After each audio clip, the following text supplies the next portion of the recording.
HMH TV। Mohammadpur নামক একটি গ্রাম ছিল। এই গ্রামে বাস করত করিম নামের একজন ব্যবসায়ী। করিমের জীবন ছিল প্রতিবন্ধকতা ও চ্যালেঞ্জে ভরা, কিন্তু সে কখনো হাল ছাড়েনি। তার দৃঢ় সংকল্প ও উদ্যোক্তা মনোভাব তাকে একটি সফল ব্যবসায়ী হতে সাহায্য করেছে। করিমের জন্ম এক সাধারণ কৃষক পরিবারে।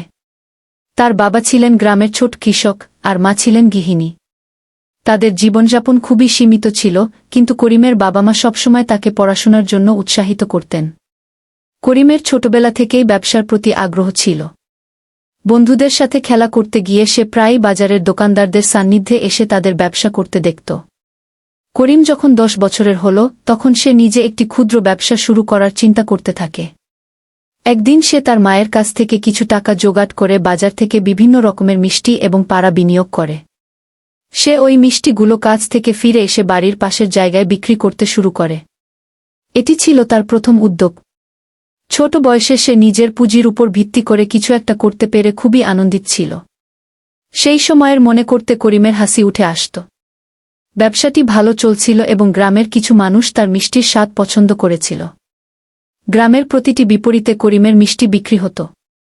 কিছুদিন পর সে বুঝতে পারে যে তার বিনিয়োগটা লাভজনক হচ্ছে। তার ব্যবসার সফলতা দেখে গ্রামের অন্য ছাত্ররাও তাকিয়ে থাকে। অনেকেই করিমের কাছে এসে অসুবিধার কথা জানায় এবং তাকে সহায়তা প্রার্থনা করে।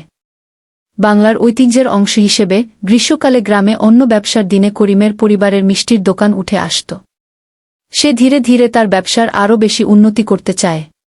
করিমের মিষ্টি বিক্রির সাফল্যের পর সে আরও কিছু সুযোগ তৈরি করতে শুরু করল। সে স্থানীয় বাজারে বিভিন্ন ধরনের মিষ্টির দোকান খুলতে চাইল। তবে এই ব্যবসার জন্যে আরও কিছু পুঁজির প্রয়োজন ছিল। করিম জানত একা সে এই পুঁজি জোগাড় করতে পারবে না। একদিন গ্রামের একজন বৃদ্ধ তাকে সাহস দিয়ে বলেন, সাফল্যের পথে কখনো হাল ছাড়বে না।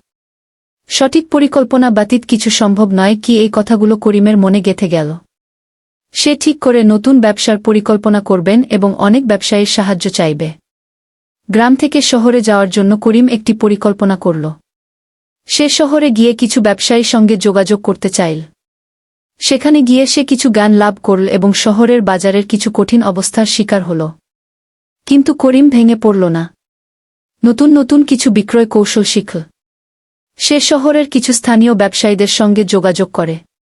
শহরের ব্যবসায়ীরা দৃষ্টি আকর্ষণ করতে পেরে খুবই সুন্দরী বিষয় ছিল।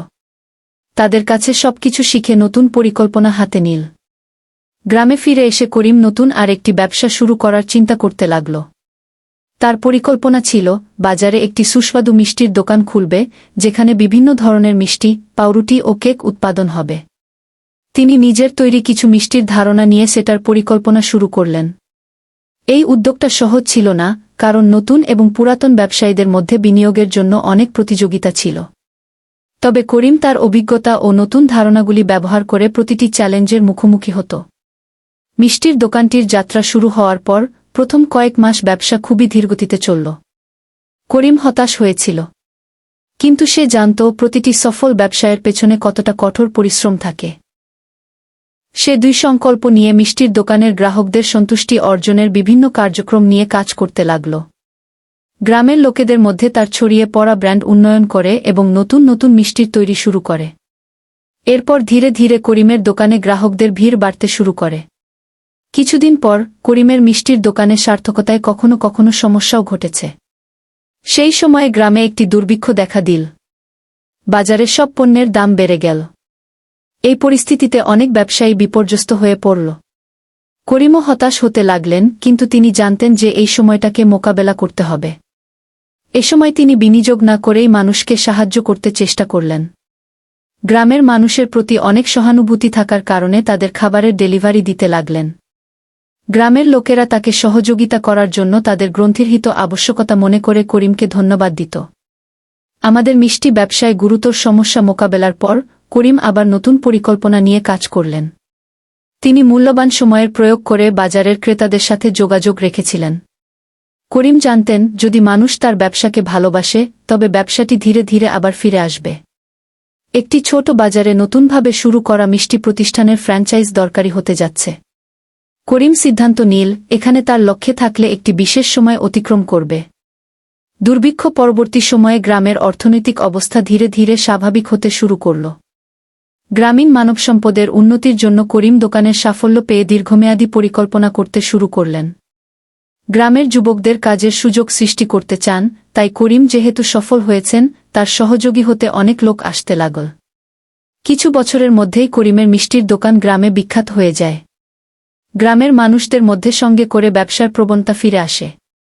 করিমের সফলতার গল্প সঠিকতা ও সৃষ্টিচেতনার সঙ্গে প্রমাণিত হয়ে গ্রামে মিষ্টির দোকানগুলোর মধ্যে নির্বাচন তাকে বিশ্লেষণ করে। করিম সবসময় বিশ্বাস করতেন, অর্থ উপার্জন করার চেয়ে মানুষের মধ্যে সহযোগিতার মানসিকতা বেশি গুরুত্ব পায়। সে জানত নিজের সাফল্যের অন্যতম কারণ হল তরুণ প্রজন্মকে কাজের সুযোগ দেয়া এবং সাধারণ মানুষকে সাহায্য করা। অনেক বছর পর করিম আজকের গ্রাম মোহাম্মদপুরের একটি পরিবর্তিত অবস্থানে দাঁড়িয়ে আছে, যেখানে সবার মধ্যে ব্যবসার প্রতি আগ্রহ বেড়ে গেছে। গ্রামের প্রতিপক্ষকাল পূরণে সে সব ধরনের প্রশংসা অর্জন করেছে এবং তার ব্যতিক্রমী উদ্যোগের মাধ্যমে গ্রামের মানুষদের জীবনে সত্যিকারের পরিবর্তন এনেছে। HMH TV